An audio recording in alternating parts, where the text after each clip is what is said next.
And then now circling back to that big announcement or big challenge from the advocate Paul Heyman, what did you think about... I mean, the writing was somewhat on the wall after Goldberg had appeared and made the comments that he did on Off the Top Rope on ESPN.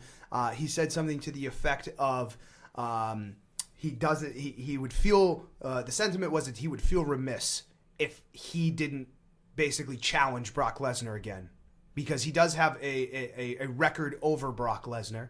But if he were to come back in, he doesn't feel like he still has something to... He feels like he still has something to prove to himself and maybe to the current landscape of competition. The fact that Brock Lesnar has been doing this now for a few years. I was surprised by that a little bit.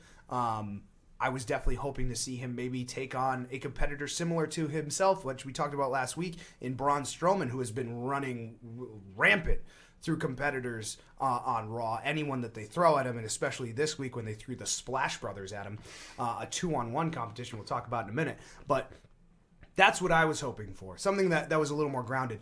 This is definitely another idea that pops up from time to time of these one-off dream matches. We've seen them together before. What is your take on the history of them as competitors before, and what Goldberg might have to do to prepare himself for the Brock Lesnar beast that we have now? Well, I think with a lot of people, when you hear Goldberg's coming back, the first question that comes to mind is what dream matches can Goldberg have against a Braun Strowman, against a Roman Reigns? And I think people tend to overlook the most obvious matchup, the one that we have unfinished business with between Brock Lesnar and Goldberg. The last time we saw these two in the ring together, as you mentioned, was WrestleMania 20. Goldberg beat Brock Lesnar and both guys left. Brock Lesnar came back a lot sooner than Goldberg did. But if you really look at it, Brock Lesnar has lost only a handful of matches. Not only since he came back, but in his entire WWE career. In general, Brock Lesnar does not lose. He does not typically lose more often than not. And everyone who has beaten him, from Triple H to John Cena to The Undertaker to whoever else, Kurt Angle, he has overcome that obstacle. He has gotten that win back. Conquered. He has conquered. Thank you. Great word. And perfectly fitting for the Beast. But he has never conquered Goldberg because he hasn't been back. He is the only blemish on the Brock Lesnar record of people that he has lost to but has never gotten that win back over. Now that he is back, he has that opportunity. And it's one thing to allude to the circumstances, since Goldberg left. Obviously, you can't just conquer someone that no longer participates, right?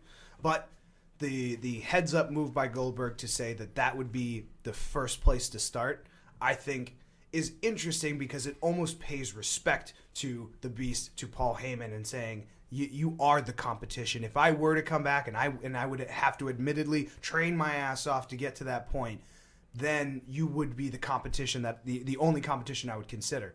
It's interesting because Paul Heyman takes almost everything as some kind of antagonistic shot across the bow of the Beast. And he didn't really necessarily have to. Goldberg didn't really necessarily say anything negative about either Paul Heyman or Brock Lesnar.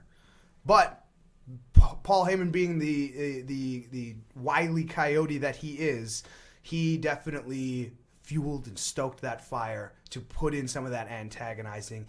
And it seems like it worked because Goldberg has been confirmed to appear next Monday night on Raw, coming up to address this challenge from Paul Heyman. So we will see where that leads. I'm very excited to see that.